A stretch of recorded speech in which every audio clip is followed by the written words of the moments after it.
Hi, Timothy. I Reunited and it feels so good. It's been a week, man. It's been a while. what I know that we get on this show a lot and we talk about mental health for other people, but this was something for me this week. Yeah. It has been, dealing with the insurance company, dealing with stuff to do with my personal situation. It's like, oh my God, like who did I kill in my previous life, right? Like You know, it's so much. It's just people find it really difficult because when you're essentially constantly advocating and you're advocating to make sure the insurance goes through and all the stuff. And that, I mean, that's a piece of what you've been up to. But it's difficult. And a lot of us are advocating constantly for others. And then we're just like, oh God, do I have to do it for me too? You're advocating for Buddy with his leg and all the rest. but don't you find it so much easier to advocate for others than it is to advocate for ourselves? So much better, so much easier. I can really pull out the mama bear usually. If it's like my team or my kid, even my husband will get it, or my animals. But then everything I'm advocating for, it's like, oh, this is painful. I'm just gonna wait another week. And like what's the deal with that? Because I feel like if I advocate for myself, I'm being selfish or I'm being self-centered or I'm being like slightly narcissistic or um so I don't really understand why I'm so uncomfortable with standing up and saying, you know what, people? You said you were going to do this. That's not what's happening. I'm here in Ottawa because XYZ was supposed to happen. And I feel like kind of like the 7-year-old who shouldn't be mouthy. Like, I think it's is that part of our training? Like, I we're think it's our supposed subconscious. I think that we just to. we're a lot of us are people pleasers, but the other side of our personalities is like conviction and like being like getting helping loved ones and whatnot. And I think a lot of us weren't taught how to help ourselves. So when we have to advocate for ourselves, it's extra painful. It is extra painful, and I feel like I'm putting upon people that I'm pretty good now at this point of the unhoused situation and a 3-year battle with an insurance company of saying, here's what I need, but there's shame. Like I feel shame about it. It's like, as you know, I used to be a six-figure, company owner, et cetera, and I feel like the guest that we're gonna have on today is the one that gets saddled with me most of the time, as my financial goddess. But there's shame is that I'm injured, I'm hurt, I need some help, and it's shitty. It's just shitty. Well, It's just shitty. I appreciate that. I acknowledge that. I don't want to just move on without saying that. I get that. Thank you. Um, I would say that with Janet coming on, her first order of business is going to be to tell you that it's all right. And we have to, unfortunately, we have to fight for what is ours or what we need, right? Healthcare, money, whatever, problem solving. It's like if, even in the healthcare spectrum, if you don't ask for what you need, the one that's punished is you. So it's like you have to actually go after it. It's a long process. And I think that advocating as a whole is a very difficult and long process. Like I do it for all my family, and then we do it for our clients on top of it. And it's just like never ending, but you're seen as this third party who's trying to help, but it's not so directed at you, right? Whereas if it's you, it's like emails and phone calls back and forth constantly, and you're it. The buck stops here. It's like you're having that communication. I think it just feels weird to us. But Yeah, the reason why I wanted to have Janet on now is that, you know, um, September. is a really difficult time for parents, right? It's Yeah. you're setting up daycare, you're getting finances. If you have older kids, they're going back to university. It is an expensive freaking month. And Yeah. it's very stressful because you come out of summertime and then like wham, you're into September. So that's why I wanted to talk to Janet today because there are some strategies. Well, and we like pre-plan. I like pre-planning.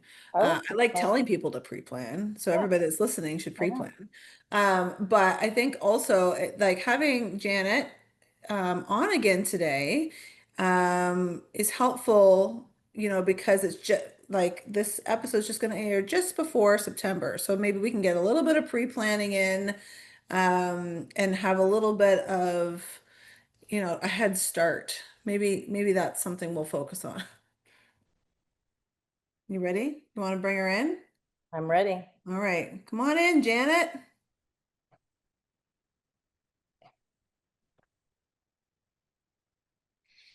She coming? She's here. She's here. Hello. Hello, Janet. Hey, Oh, Buddy's gone nuts. oh no. I don't know what's happening. We'll just hold for a minute. Sure. We'll just chat amongst ourselves. Yeah, I got my favorite cup today. I see that. Did you do that for me? Because you know what a cat lover I am. What's happening? Not all day. You're blurry. I was like, what's going on? Oh, that's nice, you guys. I'll go back to my little area here. Follow her, dogs. Come on, dogs. As a dog whisperer. Yeah, she's. Dogs. They won't follow her though. See, Oh. Buddy's switching laps. I know, Buddy likes you more than he likes me. Come on, Siggy. It's okay, just leave him. Okay. It's fine. I got Buddy today. Oh, that's nice. Last time I saw him, he was like, he's kind of stoned.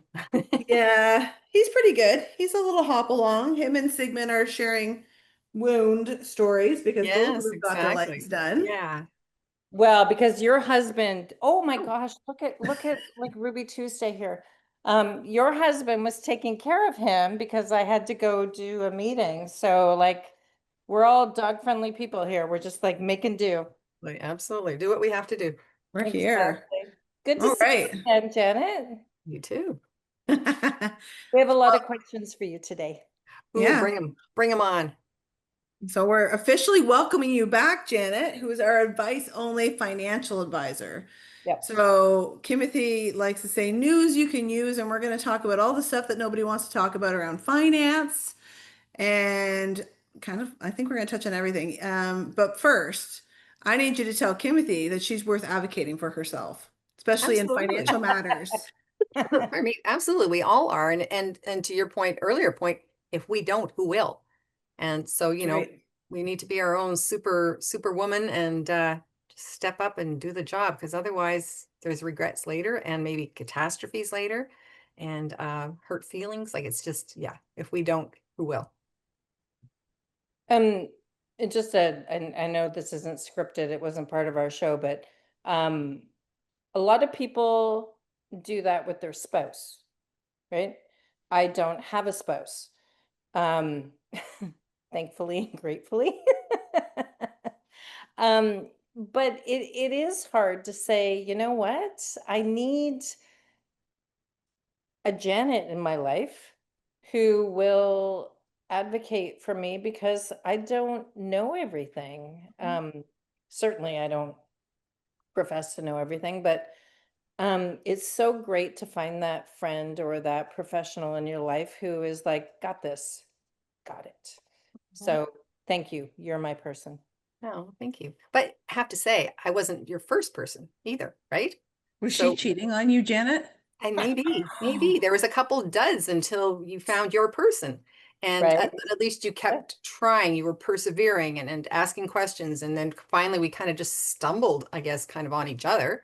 Because, not everybody knows what to look for, who to look for, questions to ask, all of that. So it's not like, Eureka, I found my miracle person first time out. No, it doesn't take that. You have to kind of develop, ooh, didn't like that person, didn't like this person, didn't like their strategy or their response to my questions or anything like that. So it's kind of hit, miss, eureka, I'm here. So, Yeah. so actually that's a really good point, is that we all need to find our people and to trust that gut instinct, right? Like, when I found Amy, um, you have to trust that, like, what am I? I'm I'm 57. a little scared. I don't know. I know. I'm I'm 57 now, Yeah. recently. I think that we need to trust ourselves, that we need to find our people. I I need to find my people when it comes to my finances, my retirement, my friendships, my business partners, because I have made some seriously bad mistakes in the Don't past we all? with that. Yeah. So I think that that's like really important. So we invited Janet to be a regular on this show because I have never met a single person that has worked with Janet that doesn't think that she helped them get to the path of vacations, the path of retirement, the path of whatever your hopes and dreams are. And Janet, we're going through a really tough time in Canada right now. I was listening to the news this afternoon, and there doesn't seem to be, well, the president of the United States is golfing in Scotland. There doesn't seem to be a resolution. So we've talked about this before. What do people do to prepare for the shitstorm that's coming? Like, Mhm. it's coming, and Well, yeah, and then I want to talk to you about also going back to school. Like, September is one of the most expensive months in the year. So we'll get there, but first of all, there's a shitstorm. yeah, yeah, exactly. I think, and to Amy's point, pre-planning. Oh my God, that has got to be the number one thing that I preach and push and counsel and assist. It's so, so important. But the first thing to have when you want to have a plan is why? Why do I need a plan? What do I want to do with my plan? What's the outcome I want to see? What is realistic? So many people are so ground down and just, taking a step into tomorrow. And that's a good accomplishment, right? They aren't always looking further than that. So they don't always have a plan. They're reactive rather than proactive.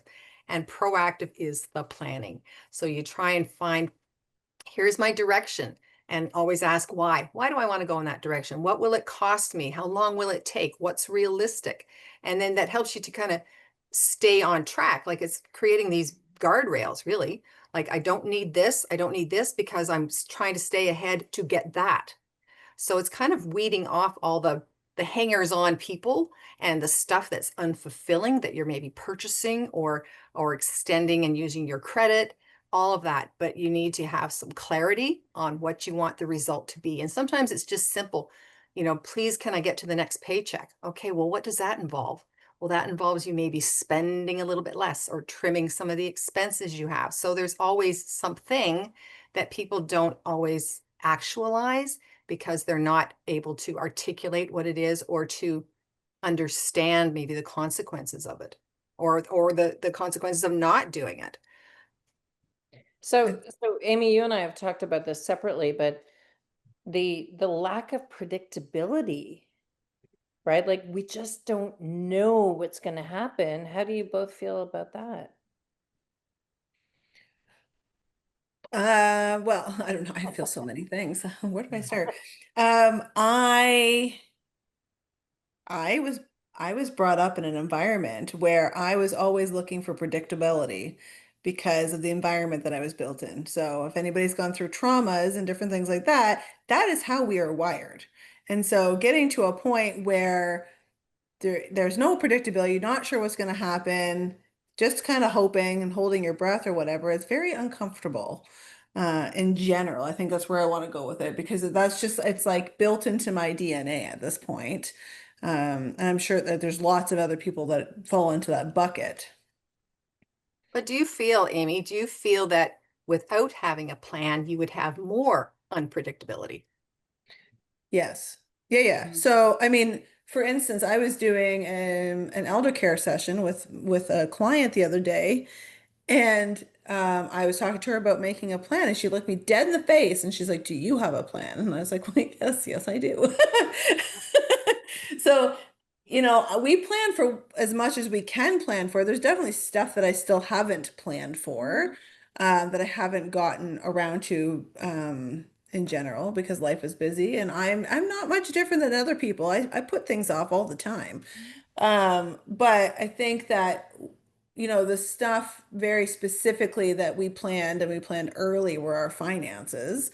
And although we're up and down and we move around in it, the savings portion of our finances specifically, to know that I'm not going to be shacking with Kimothy in her car when I'm 65, is helpful. Come on.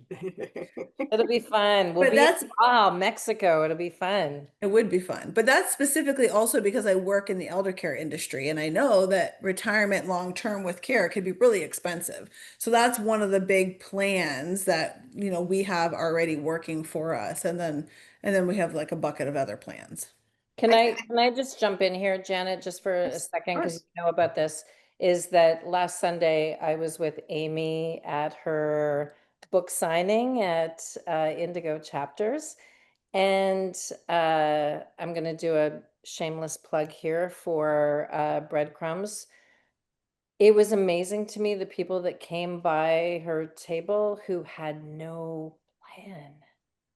And some of them were elders already, and some of them were people who had elders. And you both know my story is that, when my parents got old and sick, I had to move to another town for a while.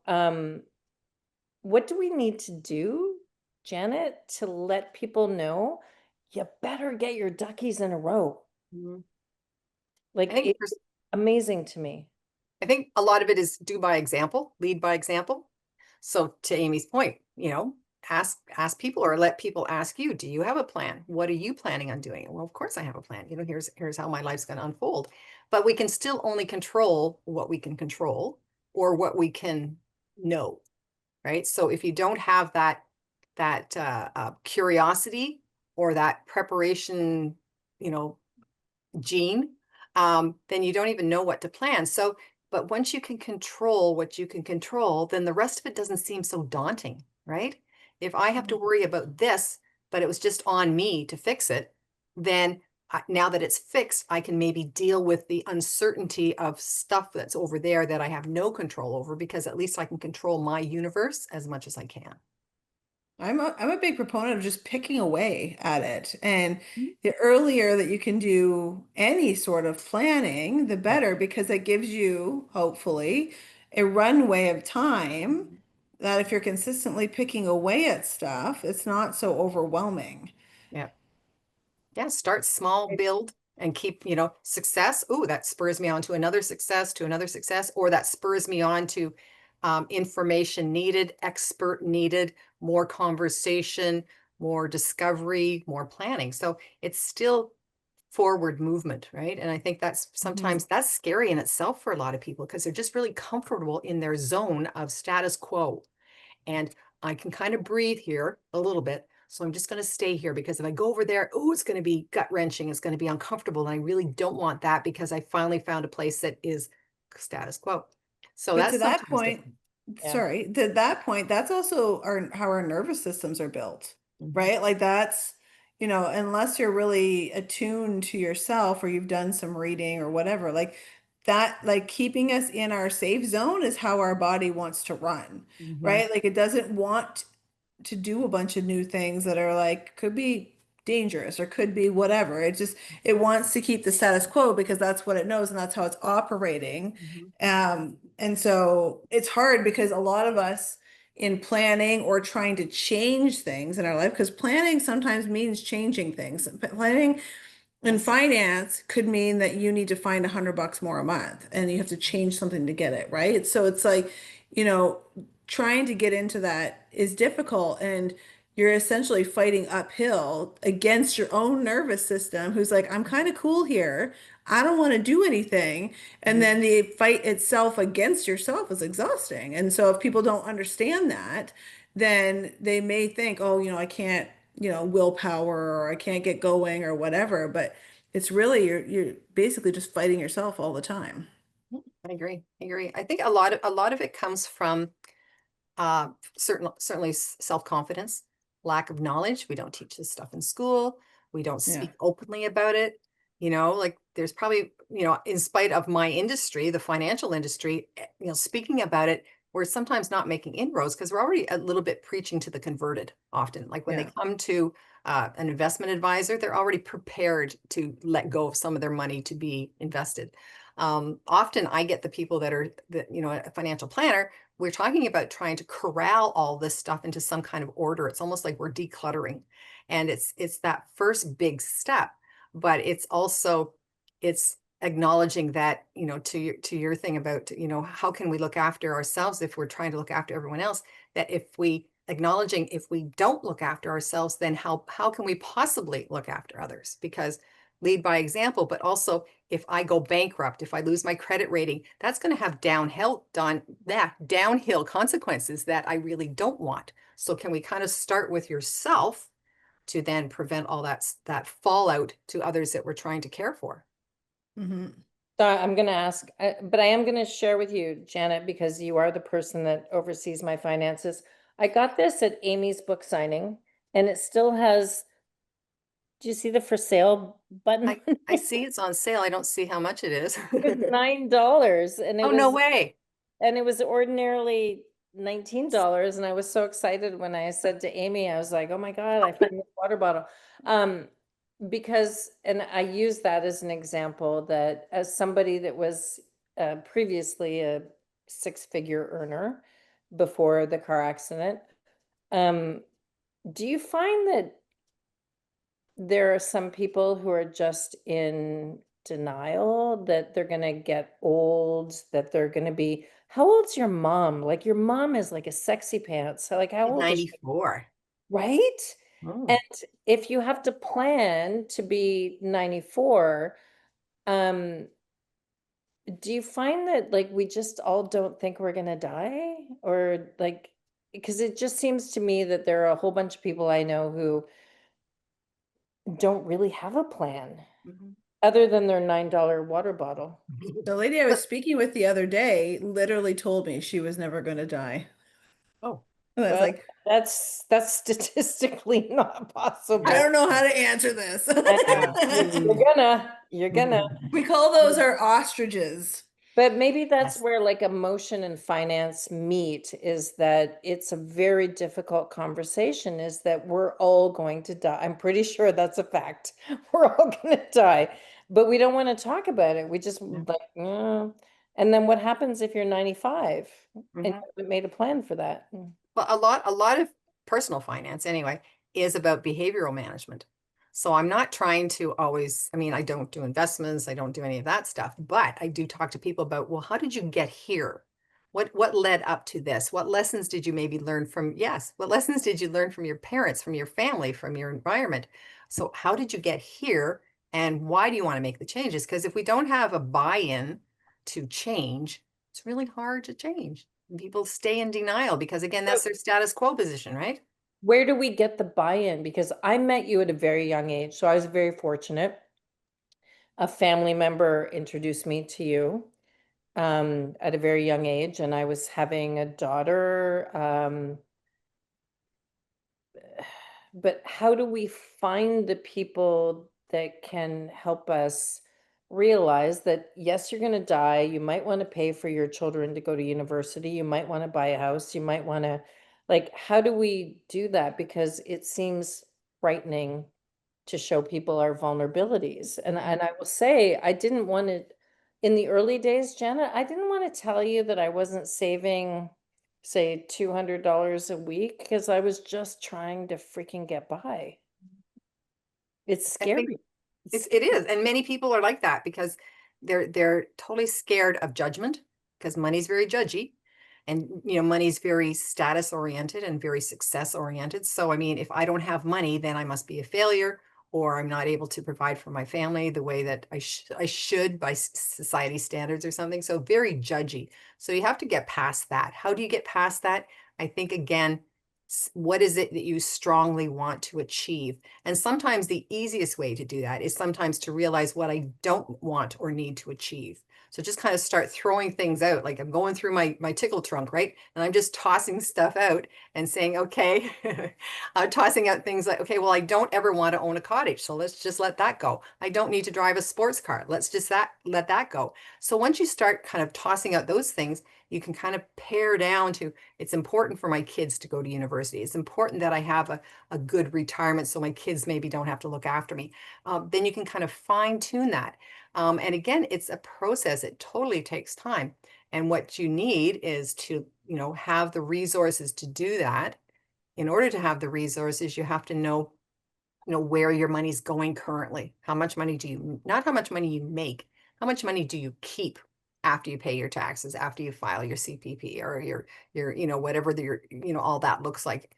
How much do you get to keep? And then how does that money work for you? And of that money, it's important to say, okay, here's some future money. Even if it's the $25 or $100 a month, it is an attempt to move forward, and that spurs more forward motion. I know that Amy wants to ask you about the environment that we live in now, but I just wanted to share one of the most important things that you said to me 25 years ago was if you can put $25 a week into, I don't know if it was a TFSA or it was my daughter's university fund or whatever, but small incremental, because I don't know if everybody knows this, but I was a single mom paying for a bunch of stuff. Just a small little amount makes you feel like you're actually doing something, right? Well, it also compounds, Yeah. right? Yep, totally. I've literally read the compound effect like 6 times. Because Right. it does. That's what it does. I'm particularly curious, Janet, if your mother listens to your advice, because my mother doesn't. She does for the most part. She gives me a little bit of feedback on other stuff, but yeah, she agrees on her finances. Been looking That's after her for a helpful. little bit. Yes, That's it the is. thing. Like like other people are watching us, are professionals, right? And they try to give that professional advice to their family, and it's like, like nothing, Yeah, right? yeah. It's just interesting. I was curious because I love watching the pictures of your mom on Facebook. So yeah. And your Yeah. mom looks so much like you. Mhm. Okay. And you're gonna live a long and happy life. But that's an interesting question too, because Amy deals with elder care, and there comes a point that we actually have to advise our own seniors. How does that work? Because both of my parents were gone before I needed to do much. But how do you plan for that? Yeah. And that's again one of those things we can't control. Right? But you speak to people like Amy, you speak to people like myself, and you can have a little bit of an idea. And I forecast for people, even if I'm working with people in their early 50s, they're starting to get ready for retirement within 10 years, maybe. And we say, okay, let's just look at maybe around somewhere in your 80s. Here's a number that we can just drop in and see if your planning will allow for you to have this type of lifestyle. Will you need to sell your house early? Will you need to let the cottage go, even though you wanted to leave it to your kids and grandkids? Will you need to work till 75? Like, what will that potentially look like? So I'm dropping numbers in all the time, just saying, okay, imagine this: you have full-time home care, or you're having full-time care outside of the home in a retirement residence, or one of you's in a retirement residence or long-term care, and you're still at home, so you're maintaining almost two residents. So what will that look like? And it's really just exploring.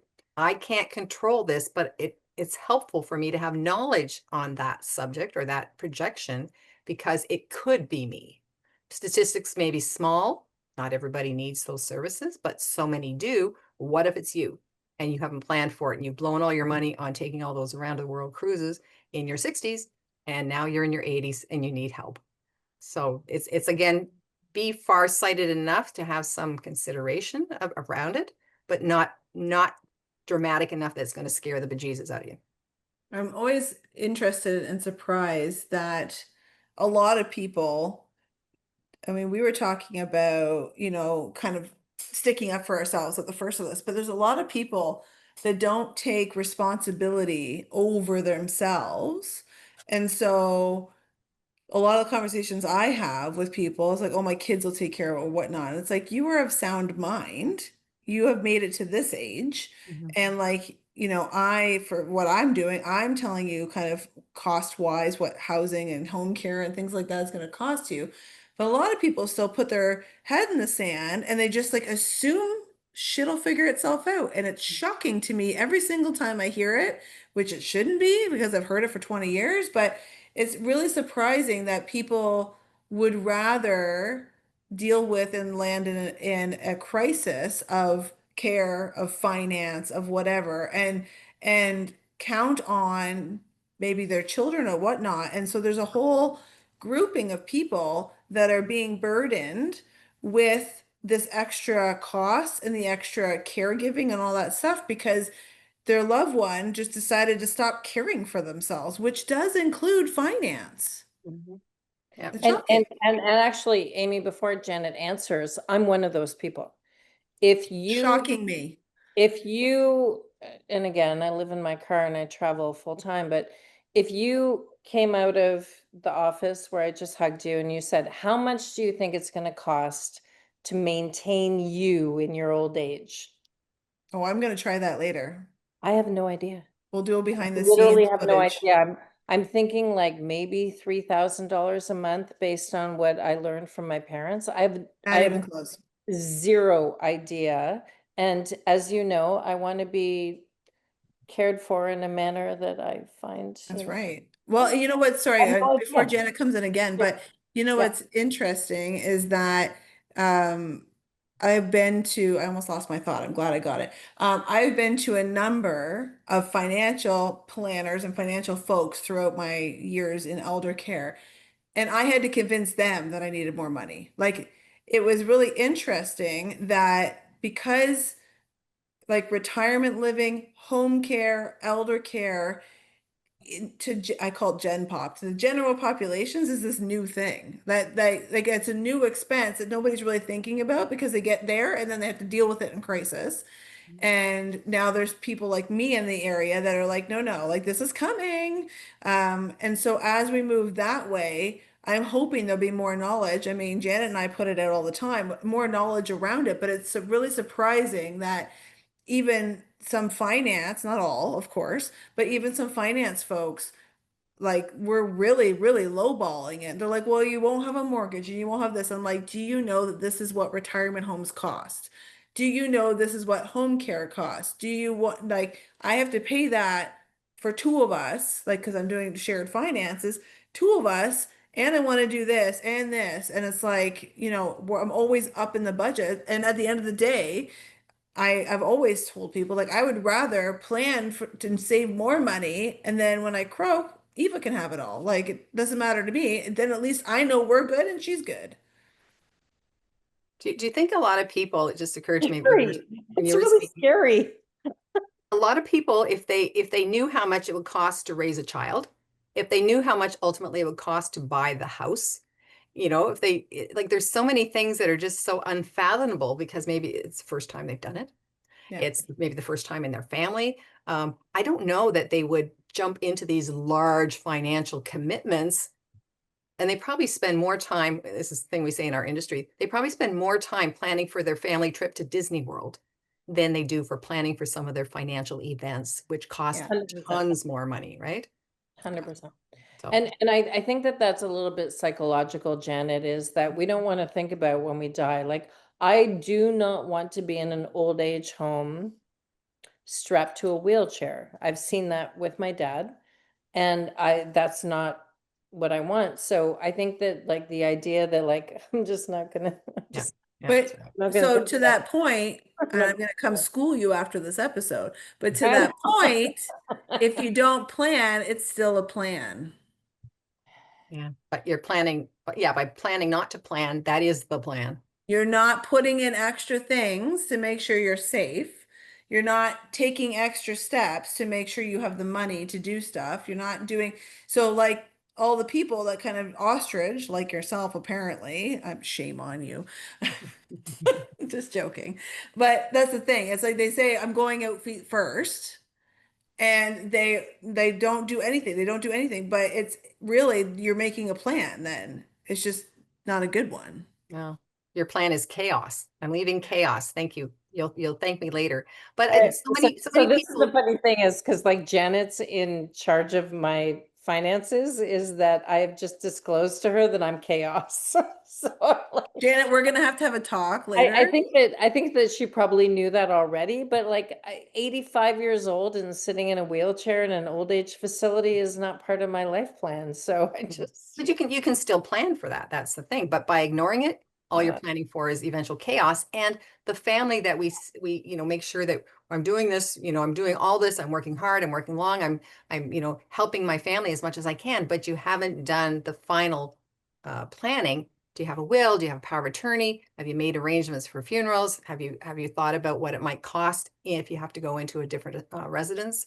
Like that is just total, I don't know how to say it without sounding judgy, but it's just awful that you Well, don't make those final considerations for your family.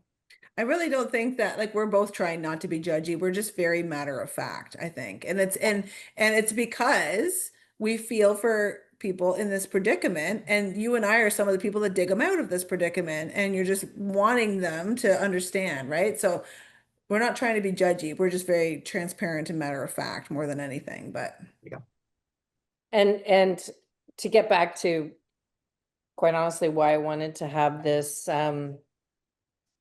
August taping was September is daunting, right? Like there's daycare, there's after school programs, there's maybe your parents, what we're talking about in terms of that. So like, do you find September really stressful, Janet, for families? The thing with September is it comes around every year, and every year you people can stress. plan for it. Right. I had no idea that happened. It's crazy. So yeah, I do talk to, especially at this time of year, I'm talking to media a lot and saying, well, how do people plan, or how do people prepare? Is usually how it's asked. Well, you start last year and you say, okay, well, I know that this year, because I tracked my spending this year, I knew I spent, $1,000 per kid, clothes, school, all that stuff. So therefore, next year I have two kids. I need to have $2,000 available. Surprise, it's September 1st. Where's your $2,000? I don't have it because I spent it without realizing where I spent it. Maybe we had too much pizza during the year or something. Like there's a reason. But if you took that $2,000, divided it by 12 and set aside, I'm not doing the math right now, but if you set it aside, then by the time next September comes around, yay, you've already got $2,000 set aside. And is it enough? Who knows? Is it a good start? Absolutely. We do that with my housing expenses a lot. Right?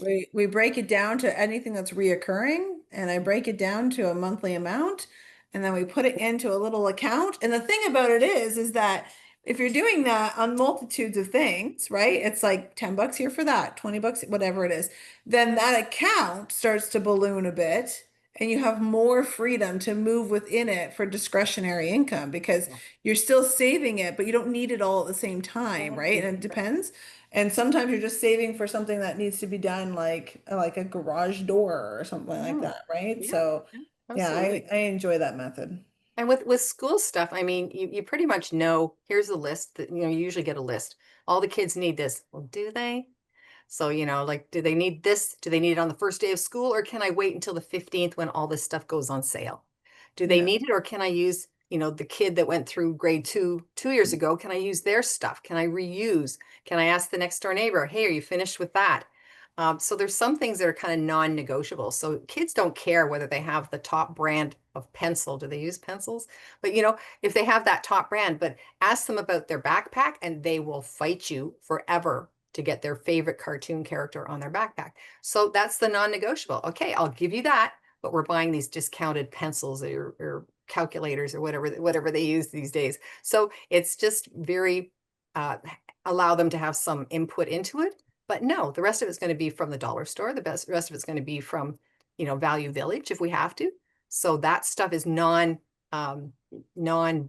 kind of thing. But the brand stuff, yeah, you probably need to prepare for that. So, yeah. And I will say, I work with Ottawa Community Housing. Backpacks and winter coats Mm. are the two things that I will say for children in need, I would never want to skimp on. Yeah. Like, because those are, Amy, your dog is crying out the window. Come here, Ruby Tuesday. Come here. But do you practice what you preach? Like You're it, asking the one with no kids?